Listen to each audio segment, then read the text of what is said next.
Yo, yo, what's good? It's the man that means Jury Han. It's your boy, Lazy Gan. Back with another review. And this time, on today's video, if you read the title, you already know. Talking about the fourth Hokage, Minato. Look at this. Yeah, it's nice, isn't it? Yeah, I've had this for years. Yeah, look at them posing. Look at the pose. Look at the pose. All right. So, today we are reviewing the Minato one-shot. I was so excited for it to come out. As soon as I found out that the winner would be getting a one-shot, the Naruto 99 winner would be getting a one-shot, I was voting for him every day. And one other character, whose name I'm not going to say, because I don't feel like dealing with all of that. But yes, we are going to be having a little review on this one-shot called the Helix Within the Spiral. I think that's what it's called. Right, yeah. So, a lot of people, after finding out that Minato had won, they were kind of like, I really hope we get some Fugaku stuff, because, in the series, Fugaku's always made out to be Minato's rival, so to speak. And I do air quotes, because we never really see it. They don't really ever actually show any of this rivalry. They kind of state that, Fugaku is the strongest Uchiha, or one of the strongest. I don't remember if they say he's one of, or just like undoubtedly the strongest. But that rivalry was, something people wanted to see. We wanted to see their interactions. I mean, Naruto's dad and Sasuke's dad.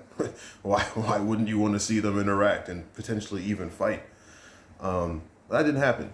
However, the alternative is not one that I think is bad. It was very sweet. It was very nice. The explanation that, I can't remember, the old lady, Hashirama's wife, the explanation that she gave about the Uzumaki and the spiral and the helix, that was very beautiful, and I kind of tied it into all of Naruto. But yeah, so it starts off, I'm not gonna like review the whole chapter like panel by panel. If you guys already know what happened, but we start off getting that reference, that inspiration for Minato of how he gets the Rasengan idea. He's going up against the what was it, the four tails and the five tails. I almost said the five tails and the six tails just because I'm talking too fast. But that was crazy. I wasn't expecting to see no Han. I wasn't expecting to see no Roshi. I was like, oh, dang. And then they were gone. I'm sitting here like, we about to get some content for these Jinchuriki that get no content in the story. No, I was right. They get no content in the story still. And then we saw some hidden cloud looking dude. I only say that because you really never see a black dude in Naruto unless they're from the hidden cloud. So we have some hidden cloud reject on the team, and then random Uchiha who was not named, and of course Jiraiya. So that was cool. And then we see Kushina living her daily lifestyle. I am surprised that she had to be like so monitored, whereas Naruto, he was kind of just allowed to roam free. He never really had personnel like watching him. Like with Kushina, like they weren't like always following his back. He didn't have no Ambu on his tail wherever he went. He didn't have to stay inside a barrier. I guess they just like, after observing him, they're like, he seems to have it under control. Can we do something else, please? And I guess the third was like, I guess he's got it down pat. Let him go. I got better shit to do. And then Naruto starts. So it was really interesting to see Kushina have to deal with that. That would definitely be frustrating. I mean, you saw her say it herself. Same old view, same two guards, same line over and over, da-da-da-da-da. And even from where this flashback started, because this whole story is a flashback, you see that she's already smitten with Minato, as are most other women. You see a few other girls in the back when she's talking to him, kind of fangirling, like, yo, let's ask him out, and all that stuff. So Kushina clearly saw the competition. Didn't really let it get to her though, because she had already been doing all this Uzumaki seal training with him, and yeah, she was waiting for that moment alone with him. She was already waiting for it. So Minato, on the GOAT that he is, the absolute monster genius Chad that he is. We didn't really get an actual frame for how long it took him to develop this jutsu. I think in Naruto, when Jiraiya is first having Naruto train the jutsu, when he only refers to Minato as the fourth Hokage, I think he said it took him a year. Don't quote me on that. And then Naruto learned it in a week, and then I think Boruto less than a week. They each learned it faster than the other, is all I know. But yeah, so we see Minato, and he's struggling to get the jutsu, and Jiraiya's like, yeah, you know, something about Whorls. Let's take a break. Hey man, which one you want? And Minato's like, I got it. I'll call it. I'm like, dang, that was fast. He went from, this is so hard to control. And Jiraiya's like, hey man, it's either a dud or it just spirals out of control, man. You struggling. You sure you got this on the lock, man? Because it might take you a little longer. And then he goes, and Minato's like, I got you. I got you. So that was awesome. And then he pulls out the true name. Listen, I don't want to hear it being called Rasengan anymore. That is not its name. That is a fraud. That is fraud jutsu name. It is called the Ice Pop inspired Nimbus Jiraiya Twin Whorl Sphere. I don't want to hear anything else. I don't want to hear anything else. We know what the true name is now. So let's be the Naruto fans we are and give the name its respect. The jutsu its respect. So that was great. It was also very good to see Kurama back in his evil bag, trying to manipulate Kushina.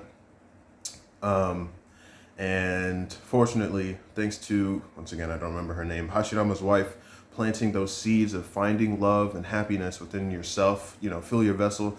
Thanks to those lessons that she was taught back when she was younger, she was able to resist this man's trying to go about his plans, taking over her body. Still though, her control over the Nine Tails wasn't enough. And after a very small amount of time, after leaving that barrier, it got to her. And, I mean, once again, I mean, I don't really got to say it all again, but this guy, you know, this degular guy, you know, he's nothing special. He just kind of insta-seals him, and Kurama's like, what the fuck? And I'm like, you don't know who this man is, but you about to. And then he puts Minato on the level of the first Hokage. Now, I've been seeing people run wild with this statement. And I'm like, do you really think pre-Hokage Minato, not even like captain of, were they Team 7? Kakashi's team? I don't remember. Team 5? Team 7? I don't remember. Not even captain of Kakashi, you know, Obito Rin Minato. You're telling me pre-Captain Minato is on the same level as Hashirama? Get out of here. Some of y'all be taking a single statement and you just run wild with it, bro. He was only talking about Minato's skill being comparable in terms of sealing jutsu, which is fair. I would say, yeah, that seems about right. If he can just kind of, Nine Tails escaping, and have Kurama restrained again? Yo, what? So that was great. And he didn't give up. And once Kushina found herself, man's, I don't know the correct word, terminology, like spirit, mind, whatever, put himself inside of, you know, that place where, you know, you see the Nine Tails, like where Naruto was, where you go and release the gate, and Kurama's in prison, and it's got the water on the ground, and, you know, that kind of yellowish aura, not aura, but it's got like a yellow vibe, aesthetic. That place. You just kind of went in there, and Rasengan clashed with the Biju Bomb. I'm like, this guy is actually different. This guy is actually different.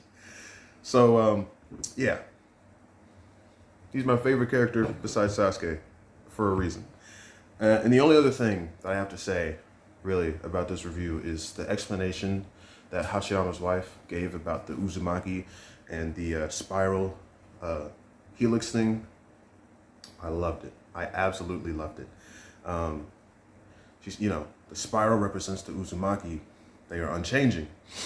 And then she started talking about the stairway and how even though you might feel like you're going in circles, you keep going higher and higher, and the scenery changes, and eventually you reach the top. And then for her, she reaches her top, and she gets reminded of her happiness, her love, and it helps her be a better vessel. And for me, what I saw in those words, especially with this jutsu that was created in this chapter being a jutsu that Naruto would use for his entire life up to now, once he learned it, was that spiral staircase represented Naruto to me. The path of shinobi in this shinobi world. You start from the beginning, Inja, Ashura, all that stuff happens. You move forward a generation, you have the same thing with Madara, Hashirama. You move forward, and even though they're not official reincarnations, I still like to kind of count it. Kakashi, Obito, and then you move forward even more. You have Naruto, Sasuke, and Naruto, Sasuke. They break the curse. You've reached the top of the helix. But in every generation, there's war, murder, betrayals, all that kind of stuff. You see Jiraiya trying to break the curse, and even further back, Hashirama wanted it to end. Madara was not letting that happen. Jiraiya, I'd also say that even though they're not a reincarnation, Jiraiya and Orochimaru are a part of that. But you have all these times where the curse has been, picked and poked at, of just trying to be broken through Hashirama and Jiraiya and all these different people. And then you have Naruto. And Naruto successfully, higher on the staircase, is able to break those curses. He forges those bonds. He earns that trust. He unites the entire shinobi world. He reaches the top of the staircase that was built upon by Hashirama and Jiraiya and everyone else. Naruto completes it. And it was very fitting that this jutsu that his mom and dad created is the one that helped him do that. A jutsu that was made intentionally by Minato for Kushina to help her fight against other Jinchuriki ended up fitting just as well because his son would become a Jinchuriki, and that jutsu would help him immensely because of his chakra control. And it's even carrying on to Boruto. So I found that very beautiful, very nice chapter. Kishimoto still got it. I don't remember his name. I think, is it Ikemoto? That dude needs to take notes. He needs to take hella notes, man. Those panels were amazing. Amazing. But let's not have a lengthy review.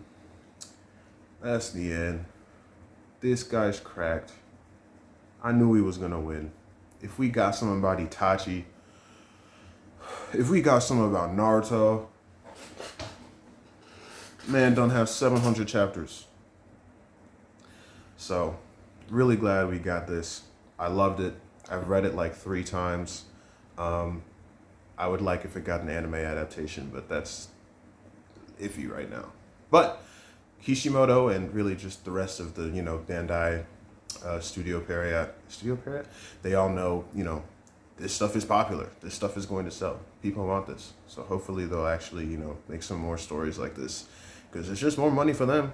I mean, y'all like money, right? Get to it. But yeah, that's the end. Coming up soon is my Gundam Seed episode 48 review. I was going to make it a lot sooner, but a certain someone needed to catch up. So yeah, that'll be out soon. See ya.